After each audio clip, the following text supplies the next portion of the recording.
पानी में डूबे तो मृत्यु निश्चित, पानी में डूबे तो मृत्यु निश्चित, और भक्ति में डूबे तो मुक्ति निश्चित। दुनिया रचने वाले को भगवान कहते हैं और संकट हरने वाले को हनुमान कहते हैं।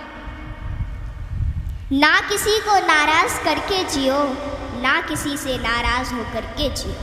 जिंदगी बस कुछ पलों की है, सबको खुश रखो और खुश होकर के जियो। पांच तत्व का पुतला प्राणी सूरत सबकी न्यारी, कलाकार है कैसा भगवान उससे दुनिया हारी। जैसी करनी वैसी भरनी कर ले सुंदर काम, रेमन अब तू चेत जा भजले हरि का नाम।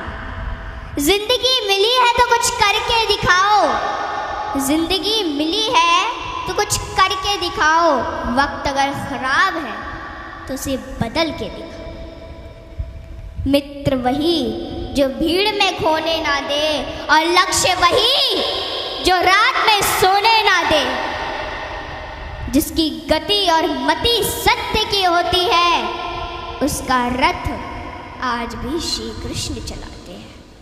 जिन खेतों में बारिश नहीं होती वहाँ की फसलें खराब हो जाती हैं, और जिन घरों में धर्म संस्कार नहीं होते वहाँ की नस्लें खराब हो जाती हैं। हमारे जीवन में 7 सुख होते हैं, और वो 7 सुख कौन कौन से सुख होते हैं?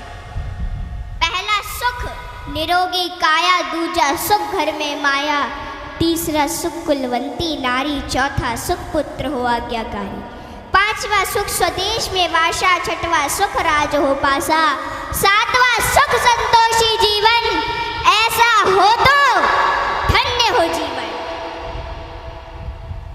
हाँ? आवत ही हर शय नहीं, नैनन नहीं स्नेह। आवत ही हर शय नहीं, नैनन नहीं स्नेह। तुलसी तहा न जाइए कंचन बरसे में। कि जिस स्थान या जिस घर में आपके जाने से लोग खुश ना होते हो, और उन लोगों की आंखों में आपके प्रति प्रेम और ना ही स्नेह हो, तो वहाँ हमें कभी नहीं जाना चाहिए, चाहे वहाँ धन की वर्षा क्यों ना होती हो। हाँ? यदि किसी बच्चे को उपहार ना दिया जाए तो वह थोड़ी देर रोता है, पर संस्कार ना दिए जाए तो जीवन भर रोएगा। शिक्षा कहीं से भी प्राप्त की जा सकती है, लेकिन संस्कार हमेशा घर से ही मिलते हैं। कुदरत यानी भगवान ने हमें आनंद ही आनंद दिया है, दुख तो हमारी खोज है। तीर को आगे छोड़ने से पहले पीछे खींचना पड़ता है, ठीक उसी प्रकार अच्छे दिनों के लिए बुरे दिनों से लड़ना पड़ता है। गति के लिए चरण और प्रगति के लिए आचरण बहुत जरूरी है। रिश्ता गहरा हो ना हो, परंतु भरोसा गहरा होना चाहिए, क्योंकि गुरु श्रेष्ठ वही जिसकी प्रेरणा से किसी का चरित्र बदल जाए, और मित्र श्रेष्ठ वही जिसकी संगत से रंगत बदल जाए। भरोसा सब पर कीजिए, लेकिन संभल कर, क्योंकि कभी कभी खुद के दांत ही जीभ को काट लेते हैं। इत्र मित्र चित्र और चरित्र किसी की पहचान के मोहताज नहीं, यह चारों तो अपना परिचय स्वयं देते हैं। जीवन में जो कुछ भी करो पूर्ण समर्पण के साथ करो। प्रेम करो तो मीरा की तरह, भक्ति करो तो हनुमान की तरह, प्रतीक्षा करो तो शबरी की तरह, शिष्य बनो तो अर्जुन के समान, और मित्र बनो तो स्वयं कृष्ण के समान। आर्थिक स्थिति कैसी भी हो, खुश रहने के लिए मानसिक स्थिति का मजबूत होना जरूरी है। रावण जब मृत्यु शैया पर था तब उसने श्री राम जी से एक बहुत ही अच्छी बात कही कि मैं तुमसे हर मामले में बड़ा हूँ, उम्र में, बुद्धि में, बल में मेरा कुटुंब भी तुमसे बड़ा है, धन दौलत में भी मेरा राज्य तुमसे बड़ा है, फिर भी मैं हार गया और तुम जीत गए। जानते हो क्यों? क्योंकि तुम्हारा भाई तुम्हारे साथ था और मेरा भाई मेरे खिलाफ था। इसलिए सज्जनों सदैव साथ रहिए, क्योंकि जब प्रेम बटा तो लिख गई रामायण, और जब संपत्ति बटी तो लिख गई महाभारत। हाँ, इसलिए अपने अपने घर में, भाई भाई में हमेशा साथ रहिए। भाई भाई का रिश्ता भगवान ने विपत्ति बांटने के लिए बनाया था, लेकिन यह तो संपत्ति बांटने तक ही सिमट कर रह गया। जब बिना भाई के रावण हार सकता है, भाई के साथ प्रभु श्री राम जी जीत सकते हैं, तो हम और आप किस घमंड में हैं? दुनिया में अमीर रोता है, गरीब रोता है, परंतु जो हनुमान जी का जयकारा लगाता है वो चैन की नींद सोता है, वो चैन की नींद सोता है। सज्जनों, हनुमान जी एक ऐसे देवता है जिनको यह वरदान प्राप्त है कि जो हनुमान जी की शरण में आएगा उसका कलयुग कुछ नहीं बिगाड़ पाएगा। जिन भक्तों ने पूर्ण भाव व निष्ठा से हनुमान जी की भक्ति की है, उनके संकटों को हनुमान जी ने दूर किया, उनके कष्टों को हनुमान जी स्वयं हर लेते हैं। हनुमान जी के भक्तों को जीवन में कभी भी परिस्थितियों का सामना नहीं करना पड़ता है।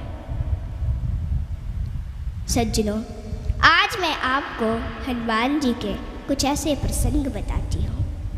नंबर 1, रामचरितमानस में हनुमान जी को महावीर कहा गया है।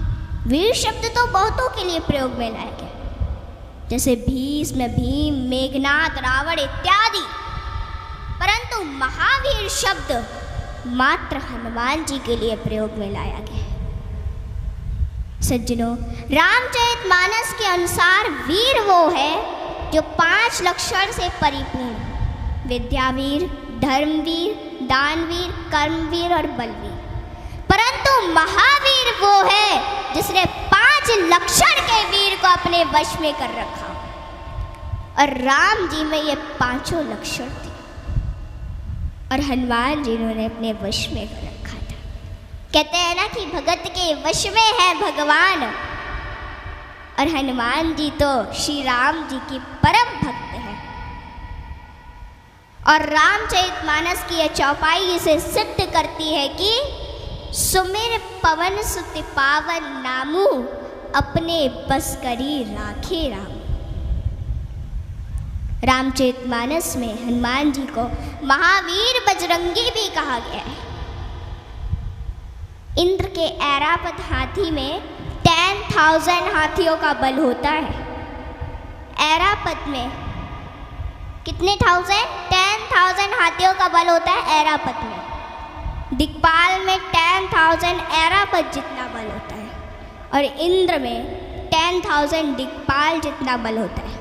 परंतु हनुमान जी की सबसे छोटी उंगली में 10,000 इंद्र का बल होता है। माताओं बहनों, हनुमान जी में इतना बल उनके आजीवन ब्रह्मचर्य पालन के कारण था। नंबर 2, एक बार हनुमान जी से प्रसन्न होकर माता सीता ने उन्हें हीरो का एक हार दिया, और बाकी सेवकों को भी रतन जड़े आभूषण दिए। हनुमान जी ने उस हार को ले लिया माता से, और फिर उस हार के प्रत्येक हीरे को निकाल कर और घुमा घुमा कर देखने लगे,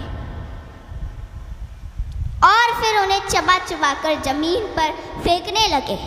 यह देखकर माता सीता को थोड़ा क्रोध आ गया, और माता सीता तुरंत हनुमान जी से बोली कि हनुमान, ये आप क्या कर रहे हैं? इतने मूल्यवान हार को आप नोच खसोट कर नष्ट कर रहे हैं, नीचे फेंक रहे हैं। तो अश्रुपूरित नेत्रों से हनुमान जी बोले कि माते, मैं तो केवल इन रत्नों को खोलकर यह देखना चाहता था कि इनमें मेरे प्रभु श्री राम और माता सीता बसते हैं अथवा नहीं। आप दोनों के बिना इन पत्थरों का मेरे लिए क्या मूल्य है? वहाँ पे खड़े बाकी सेवक भी ये सभी घटना देख रहे थे, और वे तुरंत बोले कि हनुमान, यदि इस निर्जीव वस्तु में श्री राम नहीं तो श्री राम कहाँ है? हनुमान जी ने कहा कि श्री राम तो मेरे हृदय में बसते हैं। और इतना कहते ही उन्होंने अपनी छाती चीर डाली और सज्जनों, माता सीता सहित सभी सेवकों को हनुमान जी के हृदय में प्रभु श्री राम के दर्शन।